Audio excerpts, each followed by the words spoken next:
Salut à toutes et à tous, bienvenue sur ma chaîne Ciné Série Galaxy. Ça me fait plaisir de vous retrouver aujourd'hui pour un film familial qui sort aujourd'hui le 19 mai pour la réouverture des cinémas. Ce film est déjà sorti aux États-Unis en février et au cinéma et sur HBO Max. Il s'agit de Tom et Jerry. D'après les personnages Tom et Jerry créés par le duo Hanna-Barbera, donc William Hanna et Joseph Barbera pour être plus précis. C'est des personnages animés, de dessins animés qui remontent aux années 40. C'est une référence dans la culture américaine. Et c'est franchement un régal. Je me suis régalé avec ce film. C'est pour toute la famille. C'est un film feel good avec des bons sentiments. Tout ce que j'aime. Je vous en parle sans aucun spoilers. Et je vous encourage à aller voir ce film en famille avec vos enfants. Ça devrait leur plaire. En tout cas, si vous êtes fan de ce genre de dessin animé, c'est dans la même veine que les Looney Tunes. C'est pas les Looney Tunes, mais c'est dans les mêmes veines. Bah écoutez, vous devriez vous régaler. En plus, on a un très joli casting. Donc, voilà quel est le synopsis. On a Chloé Grace Moretz, qui est une jeune New-Yorkaise qui a du mal à trouver sa place dans le milieu professionnel. Elle a de l'ambition, elle a envie de gagner confiance en elle. Mais voilà, elle se fait virer de certains boulots et elle va avoir l'opportunité de se faire passer pour quelqu'un d'autre avec un faux CV dans un hôtel luxueux qui organise un mariage de stars. Elle va se faire embaucher pour organiser cette cérémonie, mais ses plans vont être un petit peu troublés par le duo Tom le chat et Jerry la souris qui vont se faire jeu du chat et de la souris, c'est le cas de le dire, qui vont se faire la chasse en plein milieu de cet hôtel. Et du coup, il va falloir qu'elle compose avec. Dans un premier temps, elle va essayer de les chasser. Et dans un deuxième temps, elle va se dire que peut-être ce serait une bonne idée de collaborer avec ce chat et cette souris qui sont très attachants, très affectueux, qui ont une véritable personnalité. C'est un film mignon, comme je vous disais, tout public, avec des bons sentiments, aucune vulgarité. Bien évidemment, vous vous en doutez, pas de violence, mais ça c'est une évidence. Mais voilà, aucune vulgarité, aucun sous-entendu, quelque chose qui est regardable par tout le monde.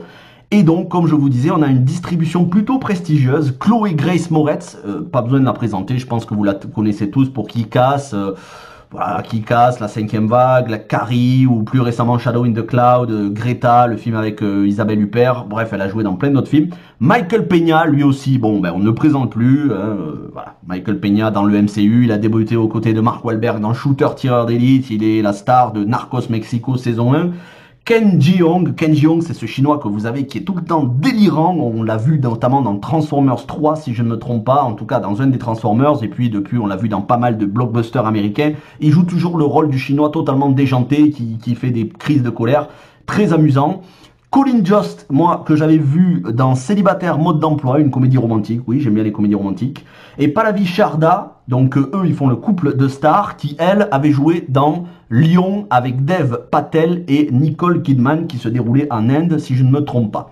Quant à Tom et Jerry, ils sont en dessin animé parce que oui, c'est des personnages de dessin animé dans un film réel avec de vrais acteurs. Alors, faut pas trop chercher la crédibilité, la cohérence, étant donné que tous les animaux dans le film sont sous forme de dessin animé. Et alors, personne n'a l'air d'en être, voilà, personne n'a l'air d'être surpris. Bon, les gens voient ces animaux, ils sont en dessin animé.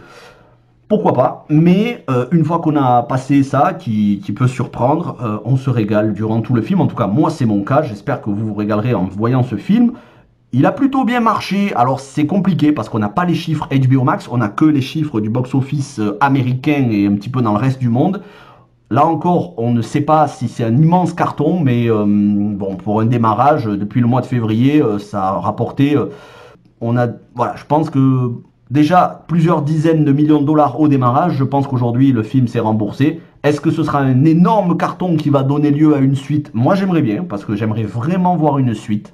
Encore une fois, Tom et Jerry, c'est comme dans les dessins animés qui existent depuis 1940. Tous ces courts-métrages avec les deux qui se font la chasse et qui sont, voilà, c'est un amour-haine. Les deux sont très attachés l'un à l'autre, même si ils n'hésitent pas à se faire tous les coups les plus vaches possibles.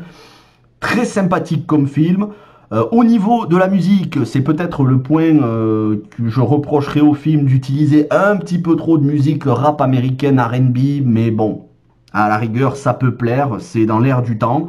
Moi, c'est pas ce qui m'a enchanté le plus.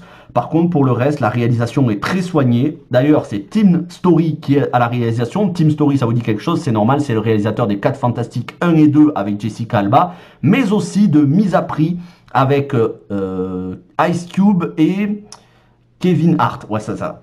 Ice Cube et Kevin Hart, Mise à Prix, je crois. Non, Mise à l'épreuve 1 et 2, Ride Along en anglais. Mise à l'épreuve 1 et 2, ou le récent Shaft avec Samuel L. Jackson, qui est la suite du Shaft des années 2000, de 2001, je crois, où il y avait Christian Bale. Bref, Tim Story, c'est un bon faiseur de films. Après, il n'y a pas de fulgurance au niveau de la réalisation. Ne vous attendez pas à des plans originaux, mais on a quand même quelques mouvements de caméra aériens qui sont assez virtuoses. Rien de bien exceptionnel. L'interprétation, pas grand chose à redire, même si je n'ai pas trop aimé le personnage, mais ça c'est pas l'interprétation, c'est le personnage de Michael Peña. Bon, j'ai pas trop aimé, mais Chloé Grace Moretz irradie de son charisme le film, comme d'habitude, j'ai envie de dire, de sa beauté aussi. Et pour le reste du casting, bien c'est bien, c'est très bien, c'est ce genre de comédie romantique où on a une bonne morale à la fin et tout le monde s'entend bien, ça finit bien. Faut aimer, moi j'aime bien. Après, voilà, si vous accrochez pas, je peux comprendre, mais moi j'aime beaucoup ce genre de film et je vous encourage à voir ce film en famille.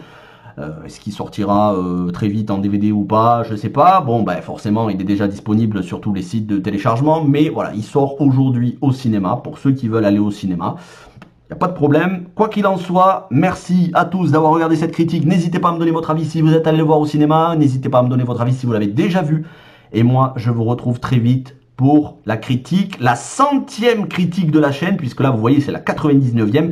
Je vous retrouve vendredi pour la 100e de la chaîne, Army of the Dead de Zack Snyder sur Netflix le 21 mai. Merci à tous. Passez un bon mercredi, une bonne semaine. Prenez soin de vous. Ciao tout le monde.